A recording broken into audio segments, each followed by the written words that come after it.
जय मसीह। Faith talk series episode 20 में आपका स्वागत है। आज हम देखेंगे आभारी रहो। पिछले हफ्ते में हमने देखा था कि परमेश्वर का अनुकरण करो और प्रेम में चलो। वो अध्याय 5 का 1 और 2 में हमने देखा था। आज हम देखेंगे आभारी रहो, बी थैंकफुल। इफिसियों अध्याय 5 3 से लेकर 7 पद तक आज हम अध्ययन करेंगे। आइए हम शुरू करते हैं।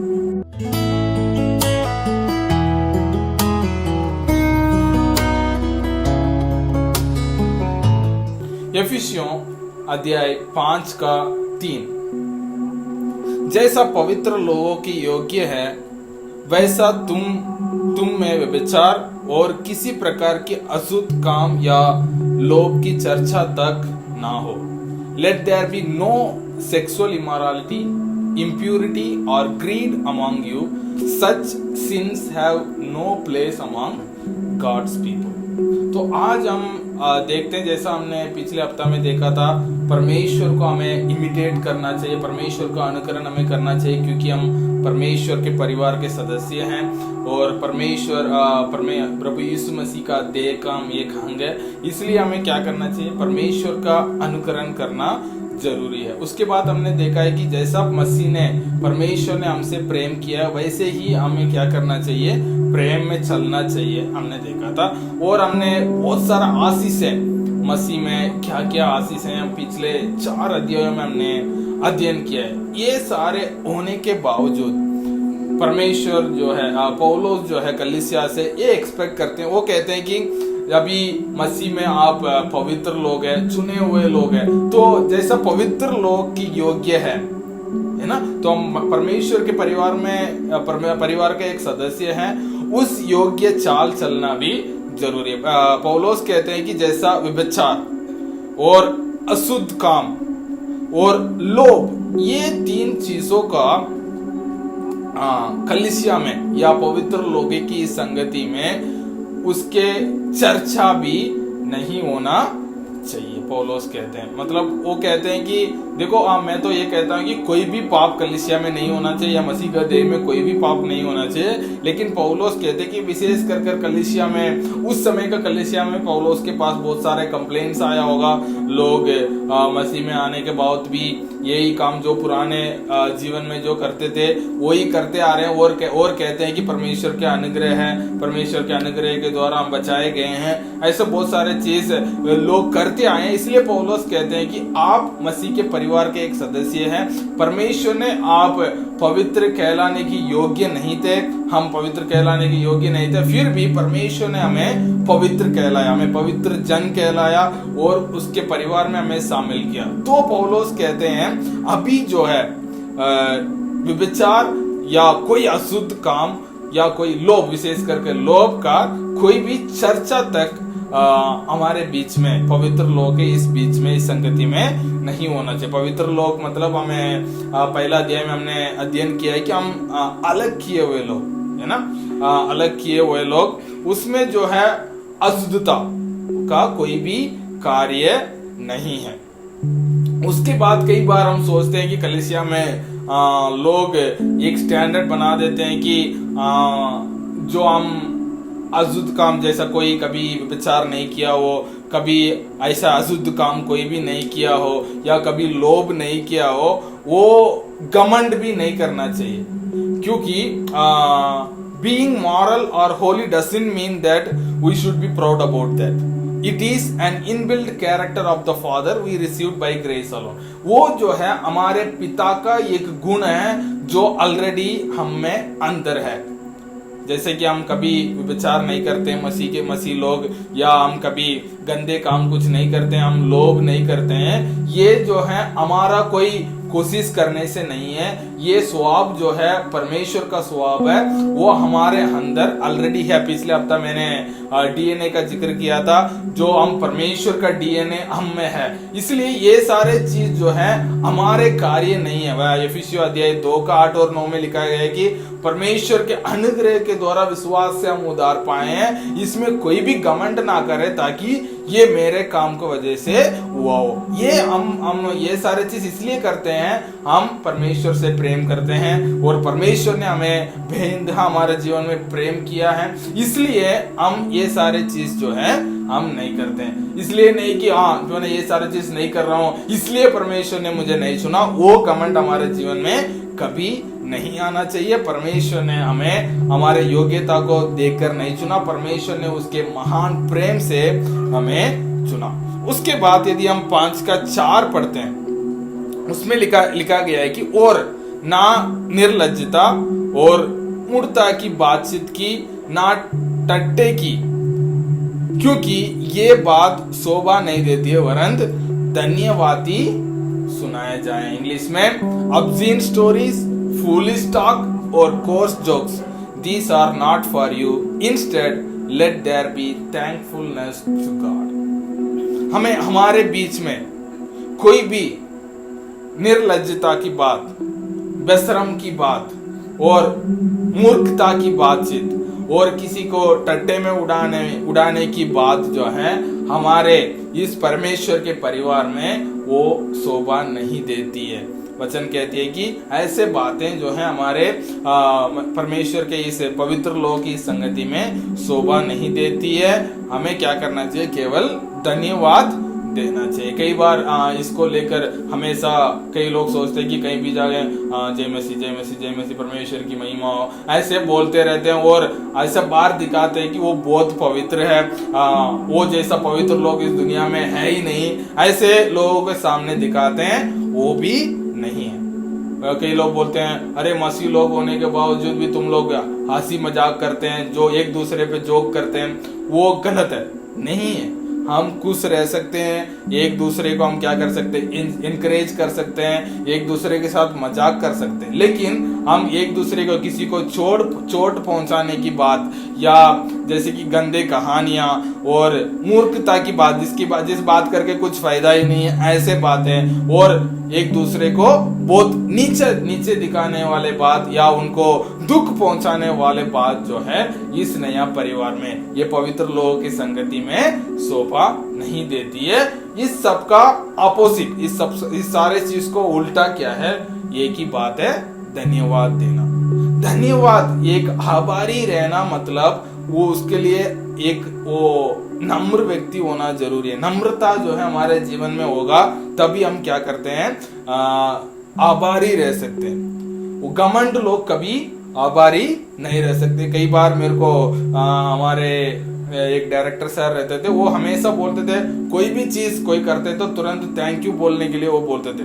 तो शुरू में छोटे बात में थैंक यू बोलने के लिए मुझे बहुत अजीब सा लगता था। अरे ये छोटे बात के लिए क्यों थैंक यू बोलना, ये तो हम ऐसे कर लेते हैं। लेकिन अभी तब समय आगे जाता है, मेरे को कभी लोग, हम बड़े काम करने के बाद भी लोग एक थैंक यू तक हमें नहीं बोलते हैं, तो हमें लगता है अरे यार इतना करने के बावजूद भी इन्होंने थैंक यू भी नहीं बोला।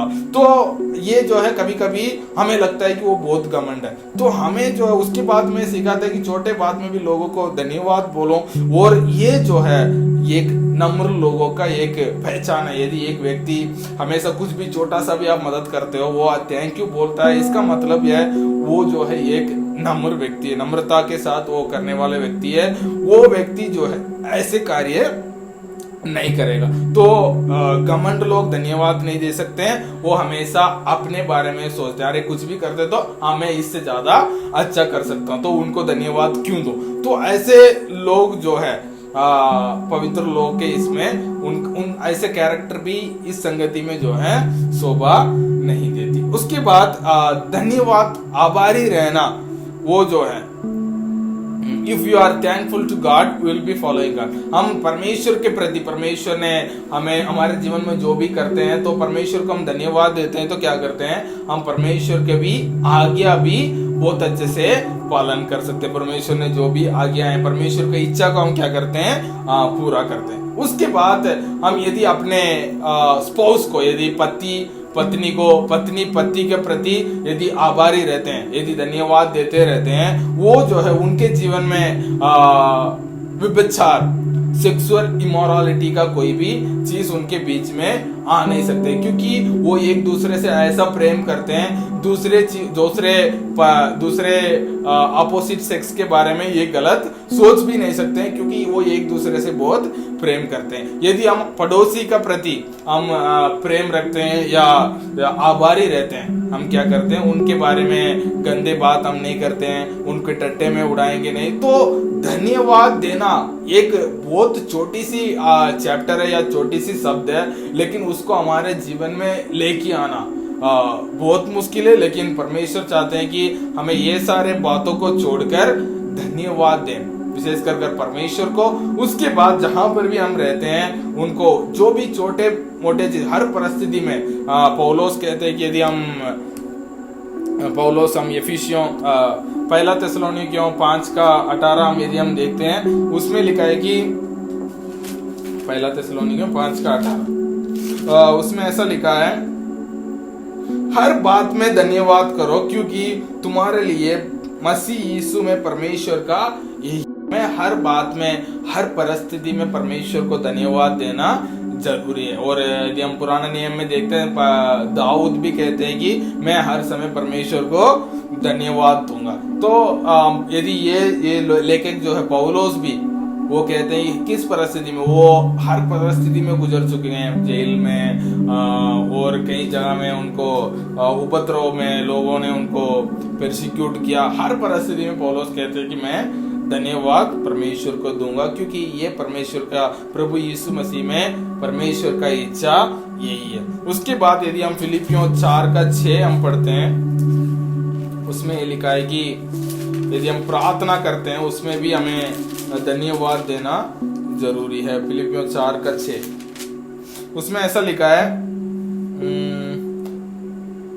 किसी भी बात की चिंता मत करो, परंतु हर एक बात में तुम्हारे निवेदन, प्रार्थना और विनती के द्वारा धन्यवाद के साथ परमेश्वर के समूह में उपस्थित किया जाए। तो हमें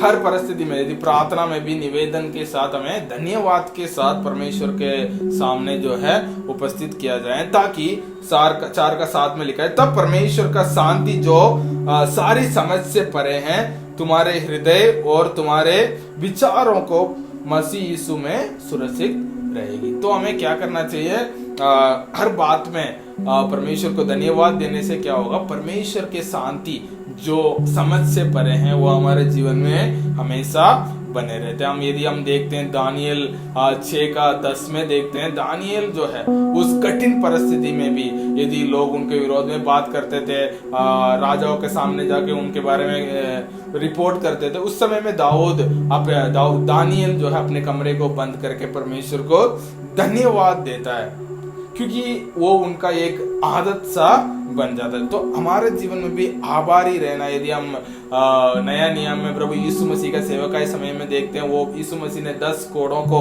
चंगाई किया है ना, लेकिन उसमें केवल एक ही व्यक्ति जो है वापस आकर प्रभु यीशु मसीह को धन्यवाद दिया, और प्रभु यीशु मसीह ने पूछा, मैंने तो 10 लोगों को चंगाई किया, बाकी लोग कहाँ हैं? तो परमेश्वर जो है हमें हमेशा वो हमें चाहते हैं कि हम हमेशा उनके प्रति आभारी रहें। उसके बाद यदि हम आगे पढ़ते हैं,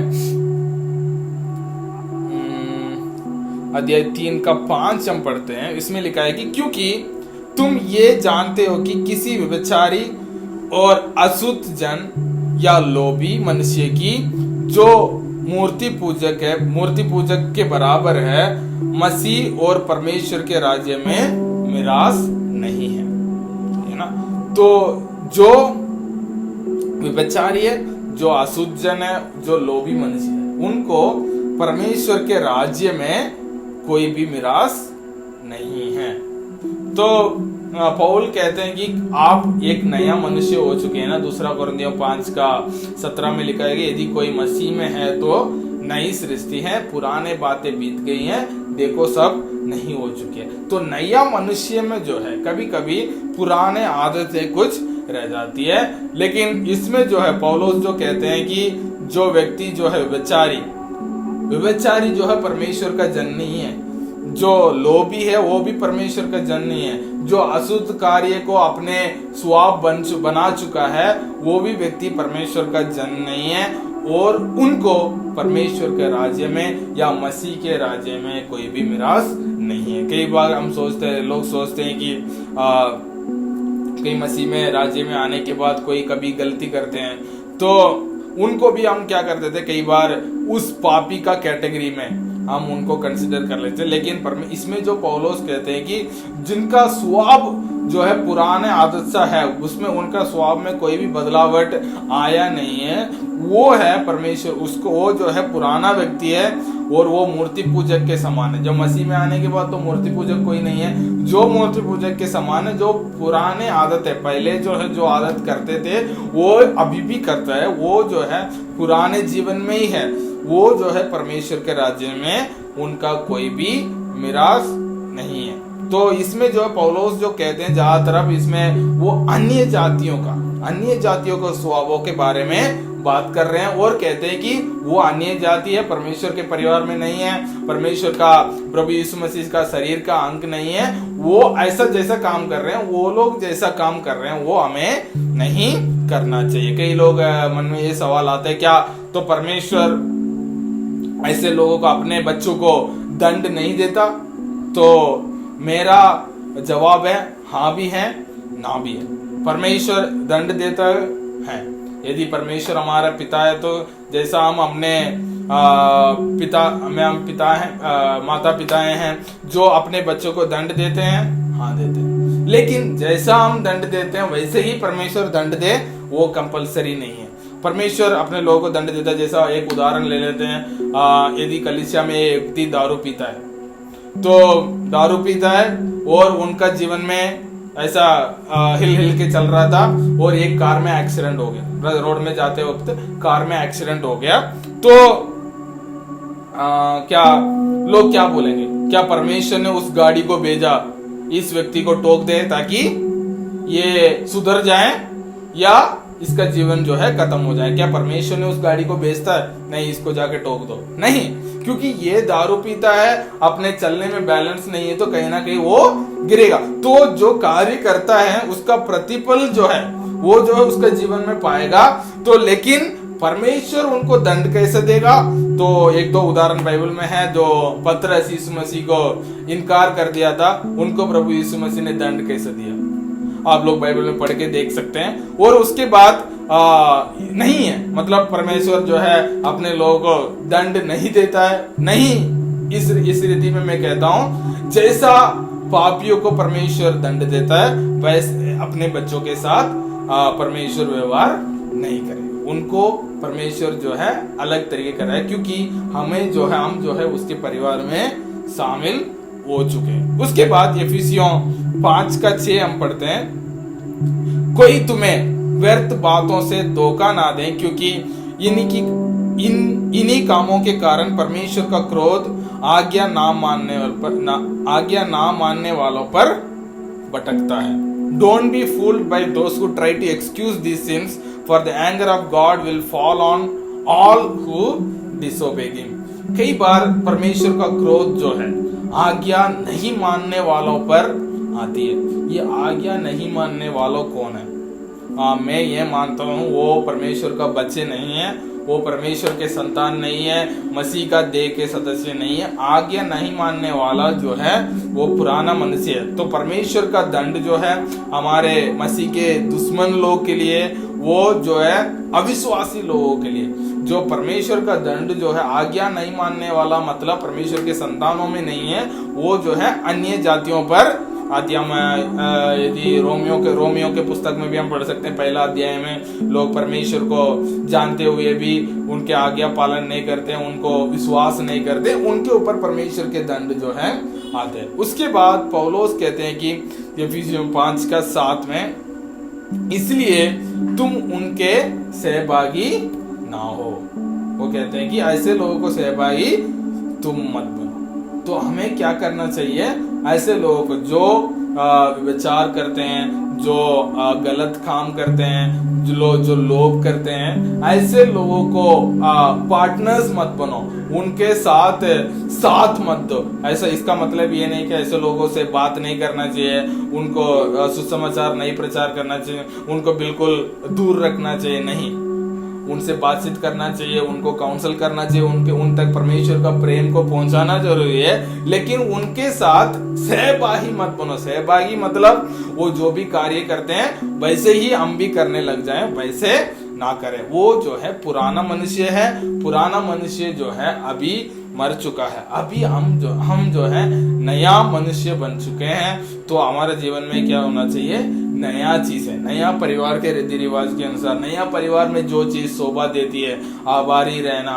प्रेम में चलना, परमेश्वर का अनुकरण करना और परमेश्वर की इच्छा को पूरा करना, मसीह को परमेश्वर को हमारे दूसरों को आशीष का कारण बनना और दूसरों को परमेश्वर के परिवार में शामिल करने में प्रयास कोशिश करना, ये सारे बात जो है नया परिवार में शोभा देती है। तो ये सर मैं नहीं कह रहा हूँ कि कलीसिया में कोई भी ऐसा पाप नहीं करता होगा, नहीं, वो कभी कभी पाप करते हैं, लेकिन हम परमेश्वर के पास जाते हैं, हमारे पापों की क्षमा मांगते हैं, परमेश्वर से अपने जीवन को दोबारा समर्पण करते हैं और परमेश्वर वचन कहते हैं कि परमेश्वर विश्वास योग्य है, हमारे सारे अधर्मों को वो क्षमा करता है। लेकिन ये परमेश्वर के बच्चों का ये कैरेक्टर नहीं होना चाहिए कि जो पाप कल जिस पाप के लिए कल क्षमा मांगा है उसको दोबारा दोहराते रहना जो है मसीह के परिवार में शोभा नहीं देती है। वो जो है शैतान को एक अवसर देता है कि वो हमें परमेश्वर से